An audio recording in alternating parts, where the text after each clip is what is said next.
ऋषि मुनियों की पावन धरती, देश धर्म का नाता है।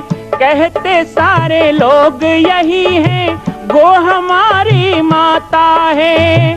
जाग उठो ओ भारतवासी, जाग उठो ओ भारतवासी, गो पर छुरियां चलती हैं।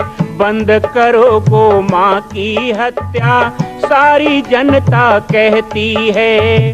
बंद करो गो माँ की हत्या, सारी जनता कहती है।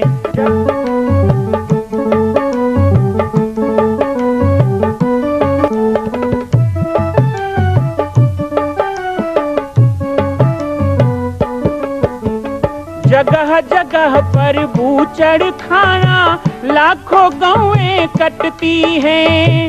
किसे सुनाए व्यथा हमारी, नैना नीर बहाती हैं। रक्षा करना गौ माता की, रक्षा करना गौ माता की, गीता ज्ञान सिखाती है। बंद करो गो माँ की हत्या, सारी जनता कहती है। बंद करो गो माँ की हत्या, सारी जनता कहती है।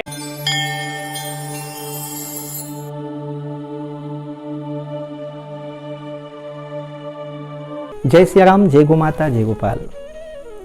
श्री गुरु चरण कमलेभ्यो नमः। गुरुदेव की महिमा, गुरुदेव का गुणगान, गुरु महिमा का क्या गुणगान करें। रामचरितमानस में गोस्वामी तुलसीदास जी कहते हैं, गुरु बिन भवनिधि तरहि न कोई, जो विरंचि शंकर सम होई। आज गुरु पूर्णिमा के विशेष संदेश कार्यक्रम में आप सभी के साथ में उपस्थित हूँ।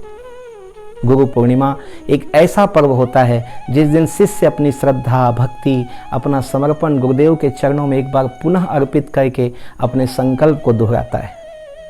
क्या गुरु पूर्णिमा के दिन ही गुरु पूजा करना चाहिए? क्या गुरु पूर्णिमा के दिन गुरु पूजा करना आवश्यक है?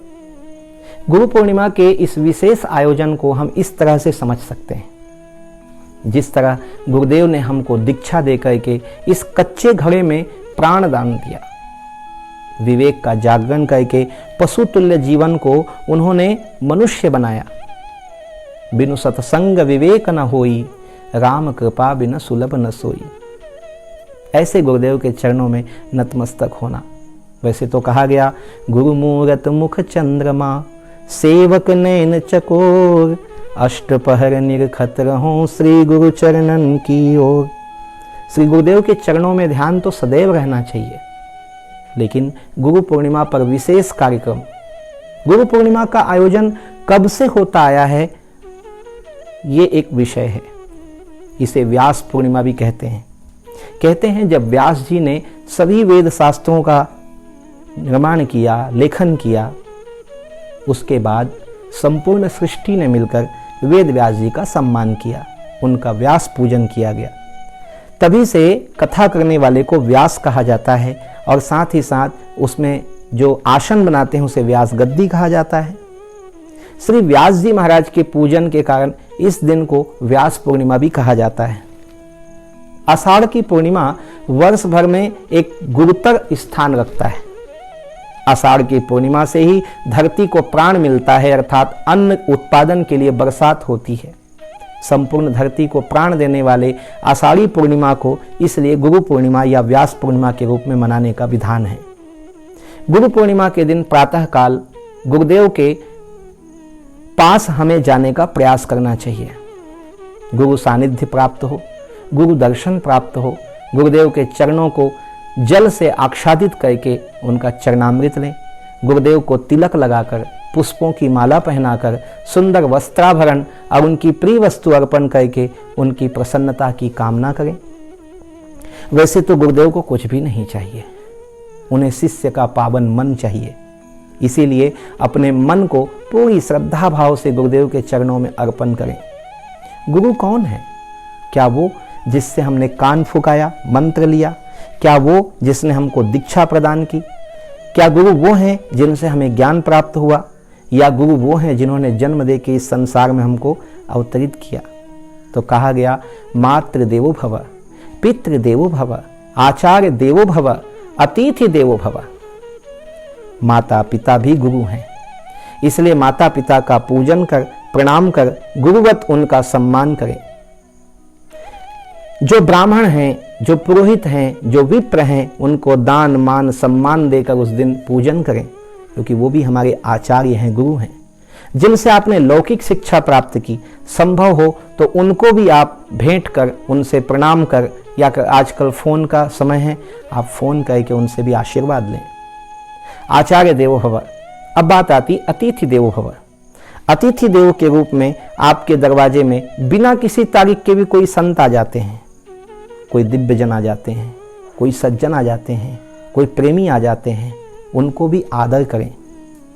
4 देवता हैं, 4 गुरु हैं। स्वामी दत्तात्रेय जी ने 24 गुरु का वर्णन किया। गुरु गीता में इस पर विशेष प्रकाश डालते हुए संतों ने बताया कि 24 गुरु दीक्षित गुरु नहीं है, जिनसे ज्ञान प्राप्त हो वो गुरु हैं। एक शिष्य था, अपने गुरुदेव के चरणों में खूब प्रीति रख के सेवा करता था। संभवतः उसकी परीक्षा लेने के लिए सही गुरुदेव उससे रुष्ट रहते थे, उसके कार्यों पर बार बार वो कटाक्ष करते थे। शिष्य को गुस्सा नहीं आता था, लेकिन दुख होता था कि मेरे गुरुदेव मुझसे प्रसन्न क्यों नहीं है। एक दिन कुछ बात ज्यादा बढ़ गई। गुरु ने कहा कि तुम मेरे नजरों से दूर हो जाओ। शिष्य ने कहा, जैसी आपकी आज्ञा,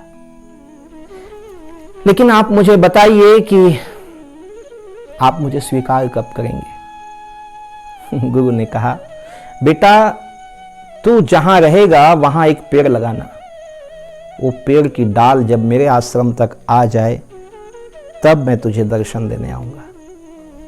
शिष्य चला गया, मंथन करने लगा कि ऐसा कौन सा पेड़ होता है जिसकी डाल इतनी दूर गुरु के आश्रम तक चला जाए, क्योंकि उसे थोड़ा दूर भी रहना था गुरुदेव से।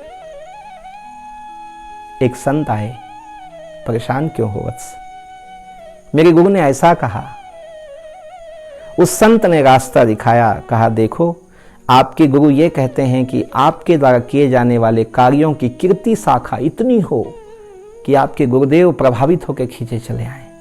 बस शिष्य को रास्ता मिल गया, उसने गुरु के बताए रास्तों को अपनाया, राम नाम का प्रचार किया, सबके ऊपर दया की, सबको सद्मार्ग दिखाना शुरू किया, ज्ञान बांटना शुरू किया, आनंद देना, आनंद लेना शुरू किया और सनातन धर्म की ध्वजा लहराई। धीरे धीरे गुरुदेव तक वो कीर्ति पहुंचने लगी और एक दिन गुरुदेव अचानक पहुंच गए, बेटा तेरे लगाए गए पेड़ की शाखा मुझ तक पहुंच गई, मैं उसी शाखा को पकड़ के तेरे पास चलाया और हृदय से लगा लिया अपने शिष्य को। गुरु और शिष्य का संबंध बहुत अद्भुत होता है, संसार में इससे पवित्र कोई, इससे बड़ा कोई संबंध नहीं है। कहते हैं माता पिता से जमीन जायदाद का बंटवारा मिलता है, लेकिन गुरु अपने शिष्य के अपराध को ले लेता है और अपने पुण्य कर्म उसे दे देता है। गुरु और शिष्य की इस पावन परंपरा को, आज इस पावन परिपाटी को हम गुरु पूर्णिमा में याद करते हैं। श्री जामरी पाटेश्वर धाम, जिला बालोद, छत्तीसगढ़, मेरे परम पूज्य सदगुरुदेव श्री राजयोगी बाबा जी, श्री महंत श्री राम जानकी दास जी महात्यागी, जिनका 1975 में इस घनघोर जंगल में नई दिल्ली से आगमन हुआ। इस घनघोर जंगल में एक धुनी के नीचे, बियाबान जंगल में एक पेड़ के नीचे धुनी जलाकर उन्होंने अखंड तपस्या की। यहां रहना ही तपस्या था। यहां की ठंडी हवाओं को झेलना, गरम गरम हवाओं को पीना, धुनी सेंकते हुए भी गर्मी के दिन में वहीं बैठना, बरसते पानी में भींगना, जंगल का कठिन पानी पीना।